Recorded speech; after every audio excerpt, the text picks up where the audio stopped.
Welcome to episode 579 of the Barcelona podcast, brought to you by the Blue Wire Podcast Network. I'm Jen Hilton, and boy, was that something. Anyone who says that they enjoy watching these kinds of games are absolutely nuts. They're out of their minds.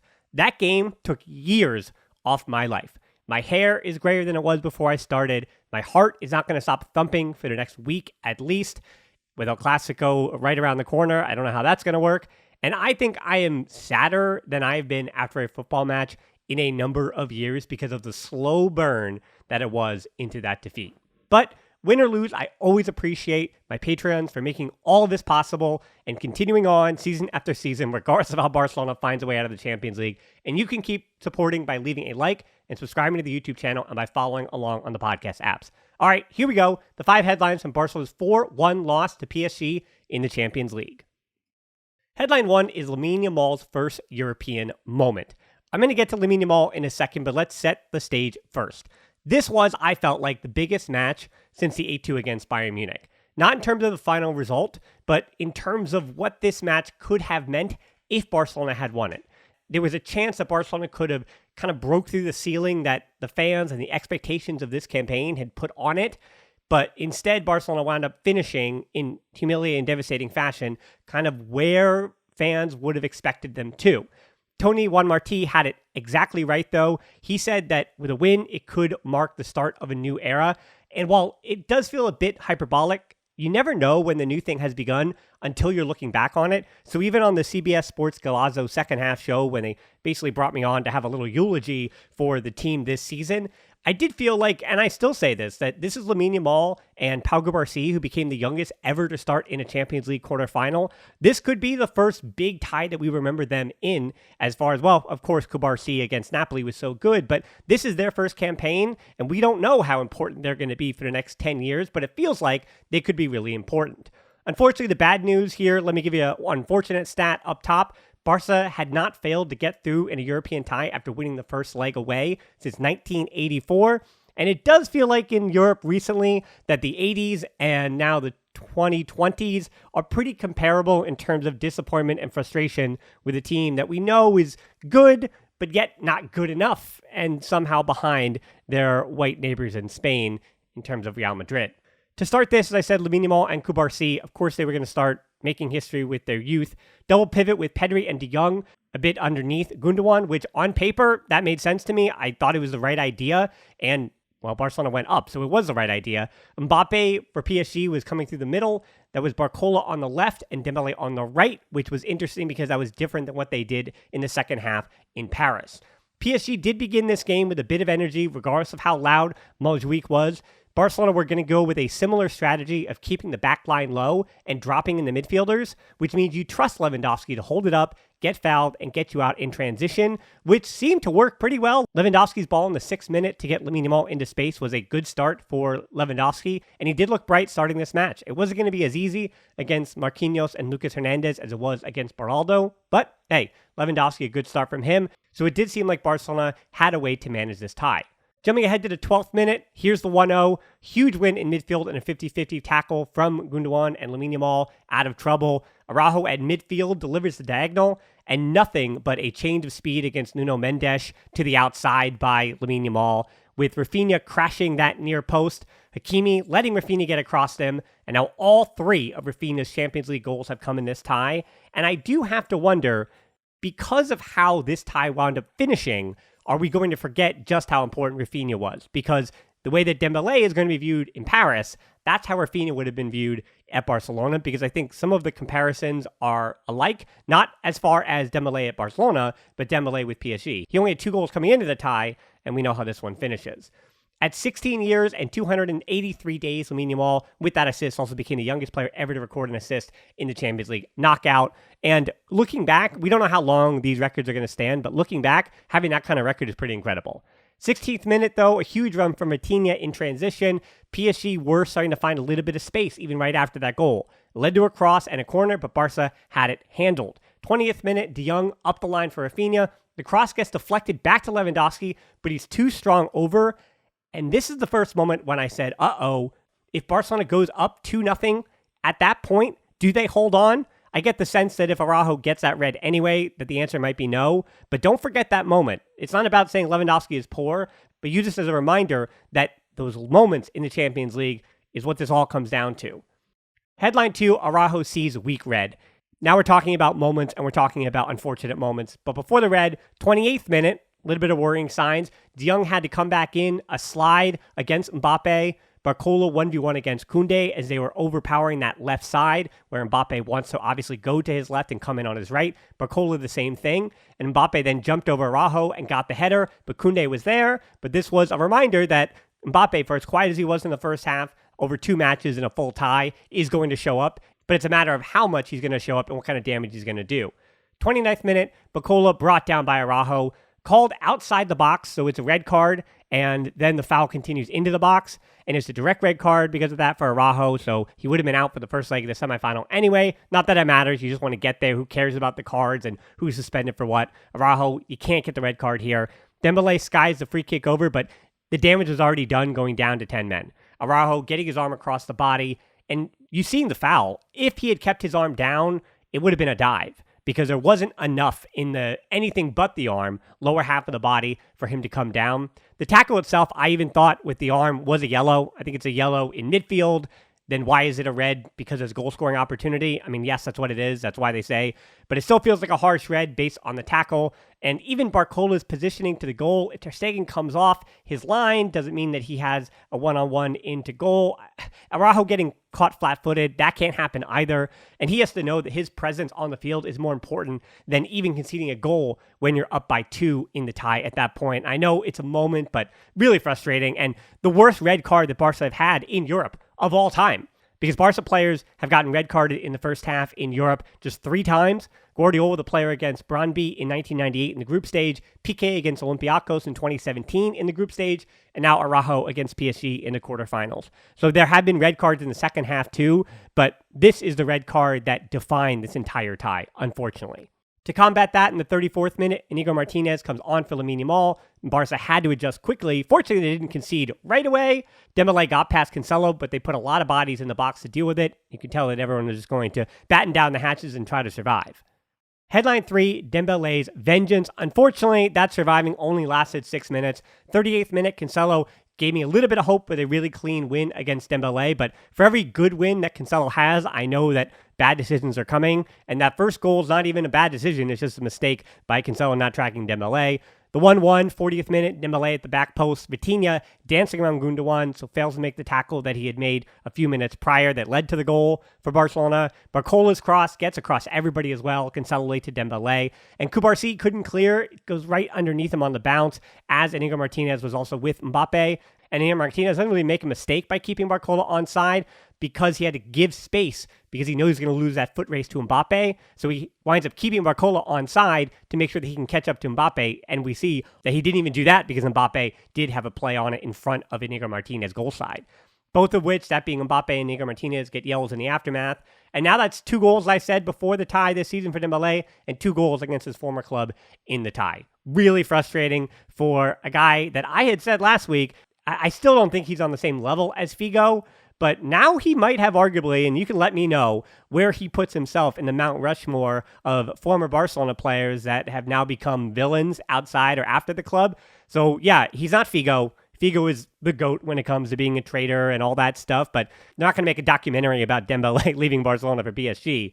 But Dembele, I think, has put himself, as an American term, but on that top 4, that Mount Rushmore, not even of snakes, but of rivals that left, and they've kind of put their time at Barcelona completely behind him, and now they're going to be most remembered with the club that they are now, even if it's in a shorter time. Who knows how long it'll be at PSG. Right before halftime, Dembele was just wide on what could have been another goal here. Barcola in the first half was 2 of 3 on his dribbles, and Dembele was 4 of 6, and yeah, you had that sinking feeling that things were only going to get worse in the second half. Headline 4 is a matter of time. The to-do for the second half of Barcelona was, I think the game was calling for a player for Barca that should have been Ferran Torres, which is, I'm glad that Xavi put him in, maybe even too late for when he did, who would be a player that could start a bit deep and start lower without giving PSG too much space to run into. So somebody that could get you out in transition by dropping in and be more comfortable than Lewandowski is in that space, and keep Lewandowski forward as you're kind of desperately trying to use him as almost a second outlet. I thought if Barcelona had competed well, then maybe they had a chance, but you're so far away from the rival area. That's why you needed to have Torres come on to drop in, because Raphina, we know, is really only going to be dangerous by running in behind, but you have to have him dropping in to defend, and you can't push him to try to make those runs in behind. So that was going to be the issue, I think, for Barcelona in the second half, and we saw that happen. They were now down to 10 men without their best defender in Araujo in space, and they had a midfield without a defensive midfielder. This was going to be a really, really difficult task. Also, Pedri and De Jong, I'd still say they were not 90 minutes fit, which they weren't. They had barely played in the last month, just one game. And now the way that PSG could set things up, everything was coming on the wings. They had just Mbappe through the middle to be dangerous, as well as those midfielders would make late runs. But both Vitinha on one side, as well as Zaire Emery on the other side, were going wider, which meant that Pedri and De Jong were also stretched out to try to open up those spaces in the middle. And that just meant more running for Pedri and De Jong. Barca also didn't have much of a bench for defensive solidity. This is an area where you would love to be able to trust Order Romeu in this circumstance, but he's not at the level to try to deal with that with 10 men. So I didn't really know what Barca could possibly do in the second half. I spend years and most of my time talking about the tactics and what Xavi can do, and that's really what most of football comes down to, is who's made the right choices and decisions with the players that they have and getting the most out of their players. But at some point, the game when you're down to 10 becomes communicating, winning balls, making the tackles, and giving everything you got, which is what any club from the top all the way down to amateur levels can do, or should be trying to do for 45 minutes if you're down to 10. So it was all about the vibes in the second half, which PSG came out with a ton of possession to start the second. Hakimi let go a long shot and Ter Stegen spilled it, but the bounce went the right way for Barcelona, so they were able to survive for a little bit longer. 50th minute, Koundé had a really good 1v1 tackle on Barcola. All these little good moments giving me the hope that felt like it was all for naught. 52nd minute, Fabian Ruiz, worrying sign for Barca. He goes wide. Dembele setting up in the middle. Mbappe rolled it onto Ruiz, and it goes wide. And then after that, the question became, how many chances would it take for PSG to break through again? And could Barcelona survive? Which 2 minutes later, that was answered. 54th minute, the 2-1 comes. Vitinha off the corner, the long shot, and down the man to put any pressure on the ball at all. Ter Stegen can't get down to it. It's a really tough spot for a goalkeeper with a lot of power. And two things happened here. Both Lewandowski was a little bit hesitant to drop in as far as he was going to need to and come back, because he wanted to be that outlet valve upfield a bit more, but that meant there was no pressure on the ball because Gundogan and De Jong also had a miscommunication here as to who was going to go to Hakimi, and that's all it takes. A moment of hesitation at this level, when you give those kind of players any shooting space whatsoever, they're going to have one, and Vitinha had his. 2-1 there. 56th minute, Gundogan so close to response though. Talk about hope. Gundogan just hit the outside of the post, and if this goes in, we're talking about ifs. It's probably the same result, but man, you don't know. Momentum, that could have done everything.